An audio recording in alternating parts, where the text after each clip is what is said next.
too smooth, that mud talking to have your ass in a wreck. Who's signing your check? Pussy better do what he says. We shutting down shows. Ain't gotta put no price in your head. Man, I'm coming for your tongue for all that shit that you said. Gonna make the profiles boom, boom, boom, boom, boom, boom. What it is, I'm gonna tell you what it is and I'm gonna tell you what it ain't. As you can tell today, another profile. Yes, Sunday, my favorite day of the week, and we are talking about the wrestling vatos, right? Vatos that wrestle, people that I grew up watching, okay? I felt that if for no other reason, every Sunday I should profile a new wrestler. Didn't matter what territory they wrestled from. It could be ECW, WCW, WWF, WWE, whatever the case may be. At the end of the day, these are guys that impacted my life, your life, anyone who watched wrestling, and also should get the respect by throwing in that fashion. In a minuto style, a direct fashion, we're going to talk about it. Oh, yes. We're going to talk about it right now. And we're talking about someone who definitely put it out there for the Raza. Órale, Raza! Someone who was the first one, if not anyone else has done it, to really represent for the Latino people, the Raza. Now, of course, there's been a lot of other Mexicano, Centro Americano, Latino wrestlers, Mil Mascaras, Tito Santana, and so on and so forth. There's been several, okay? But when it comes to the word Raza in professional wrestling, everybody knows who it is. Exactly. We're talking about one Eddie Guerrero, Eduardo Gory Guerrero, right? Born October 9th, 1967 in little old El Paso, Texas. Yes, a Tejano in every form of fashion, and one of wrestling's lost legends. Rest in peace to Eddie Guerrero. Now, Eddie Guerrero started wrestling at a very young age. Started to get in the ring, started to practice. He comes from a very prominent family, the Guerreros. They're actually wrestling royalty. They're very well known. Just like you have the Von Erichs, a very well known family, the Funks, the whatever's fucking the Rocks, whatever the family the Rock comes from, they're Usos. There's these families that are generational. They have generational talent. One son after one son after one grandson after one. Oh no, he's a weirdo. And then another son. Eventually, what happens is their families become ingrained and become royalty. Okay, it happens with most wrestlers. Their kids look up to their family. They're always around the ring. They're always around the business. They decide that for no other reason, it's for them. Growing up around it, and they do it. Well, Eddie Guerrero was a product of this. His dad being the first generational wrestler in the family, Gory Guerrero, a well-known of legendary status in all the territories. So he started to train his sons, grandsons, nephews, and nieces on and they became a very prominent family, of course, in wrestling. So Eddie Guerrero wrestled under a lot of assumed names. Okay, a lot of authors don't know that. There's Eddie Guerrero, órale, Latina. Charlie, homie. He wrestled first under the name Black Tiger, under the name Mascara Mágica. Of course, under Eddie Guerrero. And then at the end, ¿sabes qué? The wind was blown, we all know, Latino heat. So Eddie Guerrero started to become known in these certain territories where he was wrestling, and he made his first in-ring debut in 1986, September 5th in Japan. Now, it seems like a lot of these wrestlers of the old school would go wrestle in Japan and all these smaller territories to gain not only knowledge and experience, but also to test their hand in international waters and see if the fans over there were receptive to what they brought to the ring. So Eddie Guerrero went over there and he started frog splashing the shit out of vatos, and at the same time he started to build his persona being Viva la Raza, right? He was going to be the first Tejano / Chicano type individual that went out there and repped for the Raza, Mexicano flags, lowriders, frijoles and tortillas and cucarachas. Oh my, he was going to let it be known how it was for the young Latino growing up in the barrio, in the projects, in the hood, all the way from Los back to Frisco. He was going to let it be known how it was growing up in El Paso, Texas, Houston, San Antonio, Dallas, oh my, and all the other territories in between, all the other barrios. He was our champion. He was our hero. He was the one and only that was going to put the Latinos on the map. And oh, yes, he did, right? Three Amigos style. So he made his in-ring debut, like I said, September 5th, 1986 in the territories of Japan. And of course, he gravitated towards the United States, where ultimately he was from and wanted to fight. And the first promotion that he got involved in where his name started to become big was ECW. What, you didn't know about ECW? Motherfucker, you better ask somebody, right? It was about as real as it got, and it's about as real as it's ever going to get. So he joined Paul Heyman's promotion, ECW. Now, at that time, he was billed as just his name, Eddie Guerrero, and he was always playing the heel. Of course, wind's blowing. Let me give you guys the rundown. Doesn't that seem fishy to you? They got the Mexicano, or the Tejano in this case, playing the heel? Yeah, you know, the mean old Mexican. You know what I mean? After you brought all the drogas over, he's going to come over and take over the whole... Whatever the case may be, man, at the end of the day, this was who they had Eddie Guerrero playing, was the heel. And he played the heel throughout most of his career. Now, he transcended, just like Stone Cold Steve Austin did, this heel role. You know, people love to hate him, and at the end of the day, they hated to love him, but they loved him anyways. You know, and that's what happens when you really win the fans over. You know, the fans don't give a fuck if you're a babyface, a heel, if you're the good guy or the bad guy. They just want to see you and what you bring to the table and how you carry yourself. And oh yes, this is what happened with Eddie Guerrero. He basically transcended from a heel into a babyface without even knowing it. One day he woke up and started saying, okay, they like me. Earlobes on flame, right? And it was all good. So wrestling in Mexico, Japan, and then ECW, of course. He wants to move on to bigger and better things. So at this time, there was a lot of fluctuation going on in wrestling. You know, the NWO had already established in WCW. There was just a lot going on. Now, he had flashes in the pan in the WCW where he went and wrestled with some of his family and basically wrestled independent. He became cruiserweight champion at one point. And then he got addicted to narcotics. Okay, everybody goes through something in life.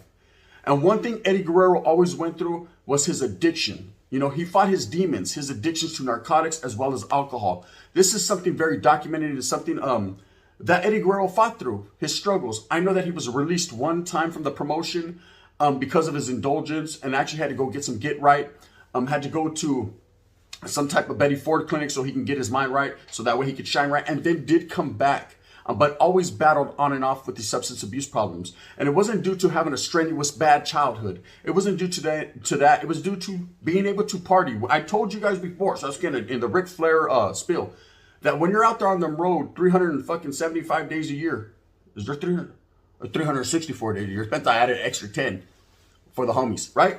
When you're out there 300 plus days a year on the road, traveling from city to city, piruja to piruja, cucaracha to cucaracha, what's going to happen?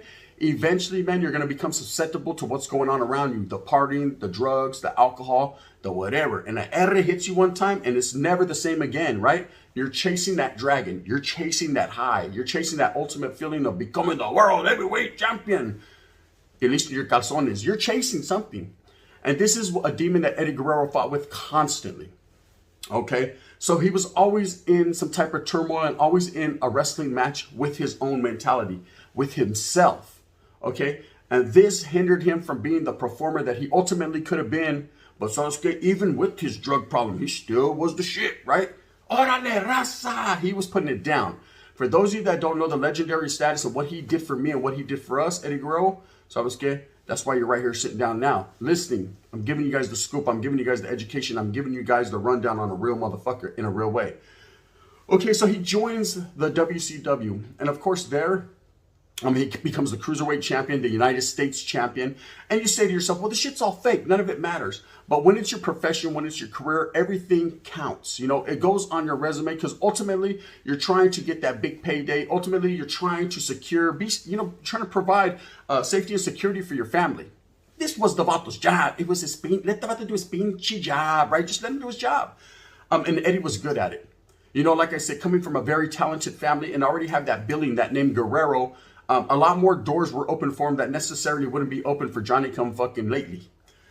So he provided the fan with entertainment. You know, he was a very entertaining, charismatic individual. And like I said, this persona that he developed, this orale, raza, de vámonos a la verga, you know, this persona was different than anyone had ever brought to the table. You see, up until this time, I remember seeing Tito Santana, orale, with the fucking burrito. And I was like, Simon, homie, yeah, watch out. We got a Mexicano in our midst. See the button. I was all happy as a young kid. Okay? And then there was no one else. So I was scared. Who's that? Hey, Bam Bigelow is a Chicano because he's all tatted. No, Charlie, he's a white guy. Fuck, we don't got nobody, Holmes, right? Like, who's that? Rick Martel? He's a model. No, we don't claim him. He's a model. Fuck, he's like Canadian or something. We had nobody to represent our people. We had nobody that looked like us. Okay, so but Gunner, you don't even look Mexicano. So that's good. Stop it, right? Anyways, what I'm saying is we had no one to put that flavor out there, you know, and to identify with what we were doing. And there's a lot of Latino fans. The fan base of Latinos are deep. So I was scared. People are like, "Chale, we don't get down like that. We don't fuck with fake shit." Oh, is that right? There's a Sureño and a Norteño right now, like this posted up talking about. So I got the Undertaker. Fuck that, homie. Stone Cold's gonna stun him right now. Watch out. You know what I mean? Hey, wait up, homie. Where you from? The Sur. Orale. You know what I mean? We'll get down after this shit. Watch out. Kane, orale, Kane. Right? They're getting along. And of course, there's some fucking alien up there like, Houston, we have an end to hostilities, right? Things are happening. A lot of things are going on. But what I'm saying is Eddie Guerrero was the face of wrestling that we needed as a people. And he represented. You know, he was different from old school luchadores that wore masks, you know. And we're going to get into several other individuals, man. Orale 619, you already know what it is. But he didn't come from that traditional Mexicano style. He was more Americanized. To me, he seemed like what he portrayed, a Chicano or a Tejano. Someone who was second generational, who still had that Latino flavor. Órale, frijoles, tamales. You know what I mean? I remember one time he came in with a plato de carne asada. He said, fuck, I need my tortilla. You know what I mean? These things were things I could identify with, and other people that come from the same barrios that I come from can also identify from. And to me, it was a win-win situation. Because we actually got someone that looked just like us, and he actually got a good fan base, people that were behind him, because we truly believed in his struggle, because we knew the struggle that he was portraying was real. Maybe not necessarily what he was going through, but for other Latinos. You know, he was putting it out there and showing people what we really go through and how we really are and how we ain't too much different. So that's other than a little fucking sopa here and there. Bang, bang. Anyway, so I think the highlight of his career was in 2004 at No Way Out. Now, of course, there's always been a lot of pay-per-views or big, what do you call them, extravaganzas. Now, growing up as a kid, there was 4. There was Survivor Series, there was the Royal Rumble, there was SummerSlam, and there was WrestleMania. That was it. That was all you got. So I was scared you waited. You know what I mean? You waited all year. Oh, it's almost fucking SummerSlam. You want to go swimming? Fuck you. Put the SummerSlam today. You know what I mean? I'm trying to see Hulk Hogan versus Fat Bob. Also, Macho Man. I don't care about swimming. So you never want to have fun. Come join me. So I don't want to sit in your room like a fucking weirdo and watch 2 guys fighting fucking tights. Strange men. You're weird, right? So let's get orale. Watch out. King Kong Bundy. But nowadays, and what happened is wrestling became such a phenomenon and became so big that they started to incorporate a lot of other pay-per-views. You know, Hell in the Cell, No Way Out, so on and so forth. You know what I mean? Tables, ladders, and chairs, King of the Ring, fucking Baboso con us. Whatever they started to add, people watched it. People paid. Okay? It's all about the bolsita at the end of the day. It doesn't matter who it is, what they're doing. Bolsitita, right? Everybody wants that bag. And so people started to watch it. Yes, I paid for it, right? So I was watching No Way Out, 2004. It was one of my times. I think I just got out of prison. And yes, I was still watching it. Active in a function. And Eddie Guerrero actually was billed as the main event against one Brock Lesnar, the Beast. And he actually captured the World's Heavyweight Championship in 2004. Now, that was the highlight of his career.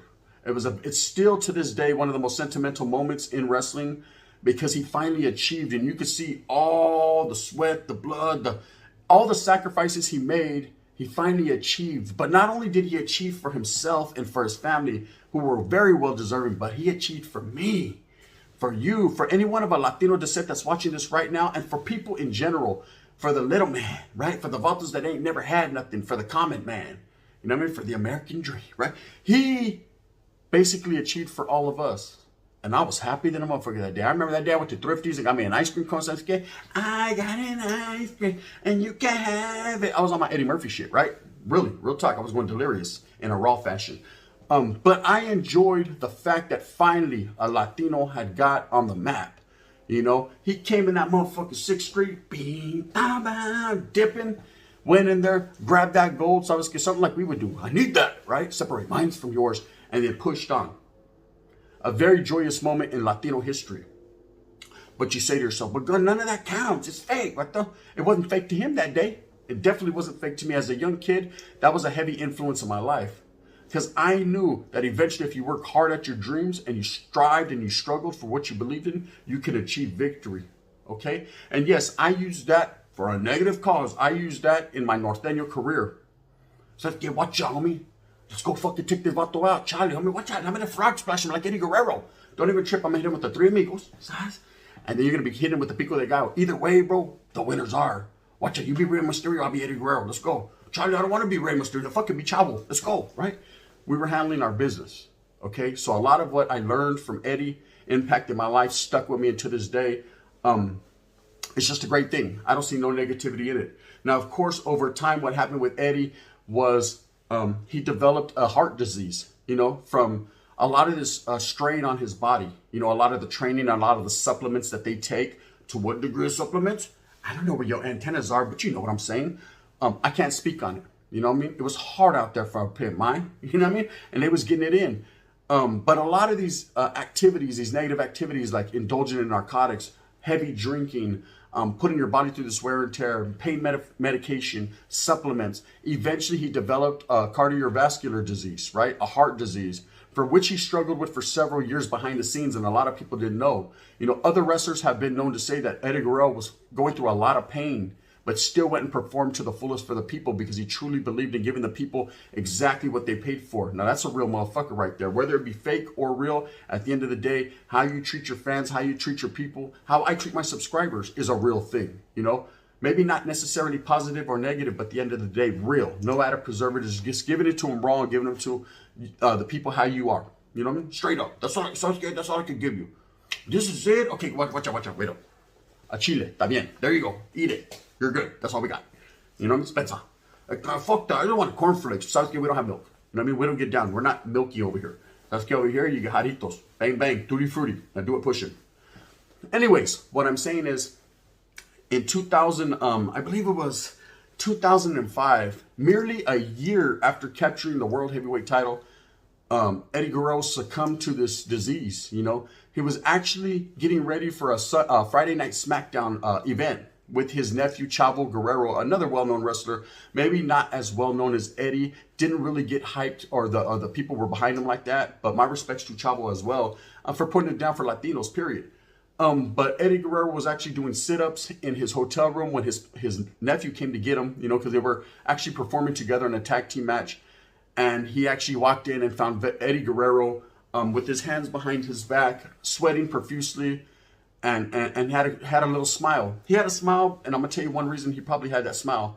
One, he knew it was time to give up the ghost. He knew it was time to go somewhere better. And at the same time, man, he believed that he gave it all that he had. He gave every bit and every ounce of energy, and he truly achieved that for not only himself, but the Latino people. And he passed away. He succumbed to a heart attack. Now, you notice in the last video I did, the Macho Man, he also succumbed to a heart attack.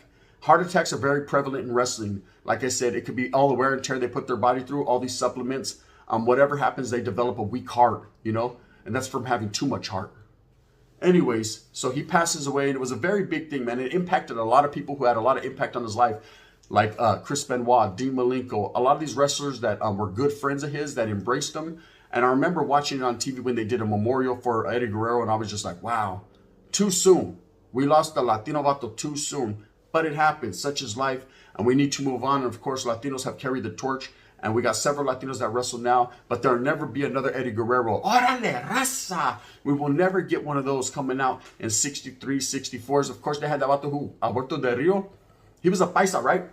He used to come out with the Mexicano flag and everything, and I was like, Simon. I was down with him too. But at the same time, his gimmick was trying to pick up what Eddie Guerrero left behind, and there could only be one, vato. Simon. There could only be one. Anyways, with that being said, that was my little profile, my little spill on Eddie Guerrero, man. He lived a tough life. He lived a wonderful life. He lived his life in the spotlight for me and for you. And like I said, it impacted my life.